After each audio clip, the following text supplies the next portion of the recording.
Bad habits interrupt your life and prevent you from accomplishing your goals. They jeopardize your health, both mentally and physically. And they waste your time and energy. So why do we still do them? And most importantly, is there anything you can do about it? I have previously written about the science of how habits start, so now let's focus on the practice of making changes in the real world. How can you delete your bad behaviors and stick to good ones instead? I certainly don't have all of the answers, but keep reading and I'll share what I've learned about how to break a bad habit. What causes bad habits? Most of your bad habits are caused by two things: stress and boredom. Most of the time, bad habits are simply a way of dealing with stress and boredom. Everything from biting your nails to overspending on a shopping spree to drinking every weekend to wasting time on the internet can be a simple response to stress and boredom. But it doesn't have to be that way. You can teach yourself new and healthy ways to deal with stress and boredom, which you can then substitute in place of your bad habits. Of course, sometimes the stress or boredom that is on the surface is actually caused by deeper issues. These issues can be tough to think about, but if you're serious about making changes, then you have to be honest with yourself. Are there certain beliefs or reasons that are behind the bad habits?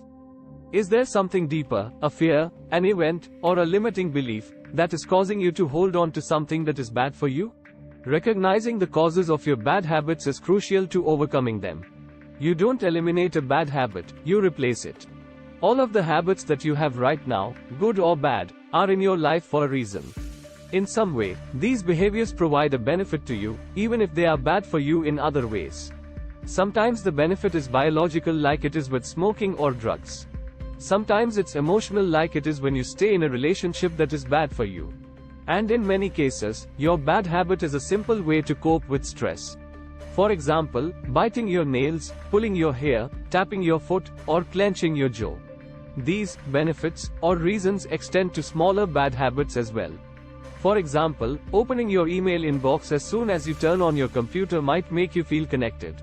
At the same time, looking at all of those emails destroys your productivity, divides your attention, and overwhelms you with stress.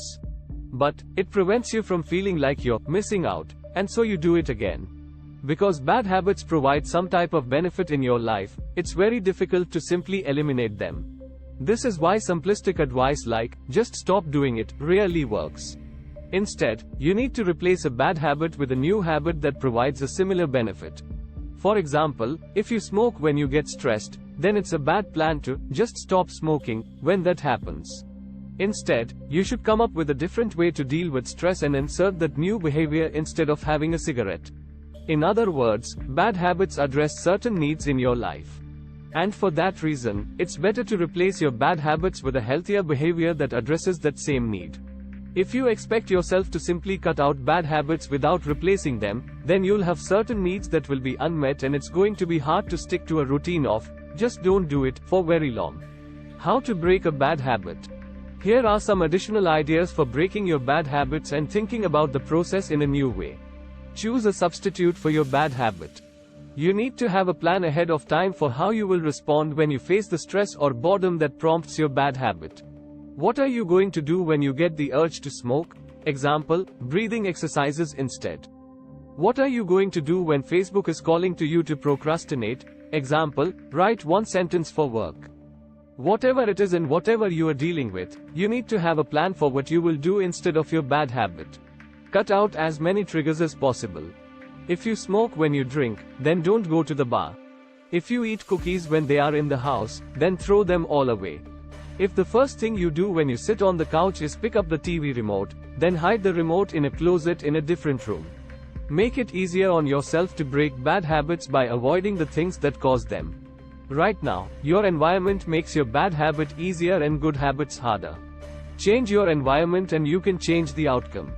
Join forces with somebody. How often do you try to diet in private? Or maybe you quit smoking, but you kept it to yourself. That way no one will see you fail, right? Instead, pair up with someone and quit together. The two of you can hold each other accountable and celebrate your victories together. Knowing that someone else expects you to be better is a powerful motivator. Surround yourself with people who live the way you want to live. You don't need to ditch your old friends, but don't underestimate the power of finding some new ones. Visualize yourself succeeding. See yourself throwing away the cigarettes or buying healthy food or waking up early. Whatever the bad habit is that you are looking to break, visualize yourself crushing it, smiling, and enjoying your success. See yourself building a new identity. You don't need to be someone else, you just need to return to the old you. So often we think that to break bad habits, we need to become an entirely new person. The truth is that you already have it in you to be someone without your bad habits. In fact, it's very unlikely that you had these bad habits all of your life. You don't need to quit smoking, you just need to return to being a non-smoker. You don't need to transform into a healthy person, you just need to return to being healthy. Even if it was years ago, you have already lived without this bad habit, which means you can most definitely do it again. Use the word, but, to overcome negative self-talk. One thing about battling bad habits is that it's easy to judge yourself for not acting better. Every time you slip up or make a mistake, it's easy to tell yourself how much you suck. Whenever that happens, finish the sentence with, but. 1. I'm fat and out of shape, but I could be in shape a few months from now. 2. I'm stupid and nobody respects me, but I'm working to develop a valuable skill. 3. I'm a failure, but everybody fails sometimes. Plan for failure. We all slip up every now and then. As my main man Steve Combs says, when you screw up, skip a workout, eat bad foods, or sleep in, it doesn't make you a bad person. It makes you human. Welcome to the club. So rather than beating yourself up over a mistake, plan for it. We all get off track. What separates top performers from everyone else is that they get back on track very quickly. For a handful of strategies that can help you bounce back when you make a mistake, read this article. Where to go from here? If you're looking for the first step to breaking bad habits, I'd suggest starting with awareness. It's easy to get caught up in how you feel about your bad habits. You can make yourself feel guilty or spend your time dreaming about how you wish things were. But these thoughts take you away from what's actually happening. Instead, it's awareness that will show you how to actually make change. 1. When does your bad habit actually happen? 2. How many times do you do it each day? 3. Where are you? 4. Who are you with? 5. What triggers the behavior and causes it to start? Simply tracking these issues will make you more aware of the behavior and give you dozens of ideas for stopping it. Here's a simple way to start. Just track how many times per day your bad habit happens. Put a piece of paper in your pocket and a pen. Each time your bad habit happens, mark it down on your paper. At the end of the day, count up all of the tally marks and see what your total is. In the beginning, your goal isn't to judge yourself or feel guilty about doing something unhealthy or unproductive.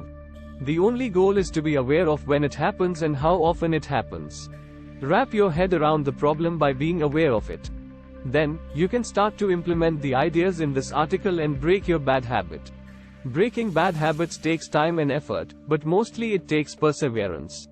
Most people who end up breaking bad habits try and fail multiple times before they make it work. You might not have success right away, but that doesn't mean you can't have it at all. If you want more practical ideas for how to build new habits and break bad habits, subscribe my channel Knowledge Facts 951, which will show you how small changes in habits can lead to remarkable results.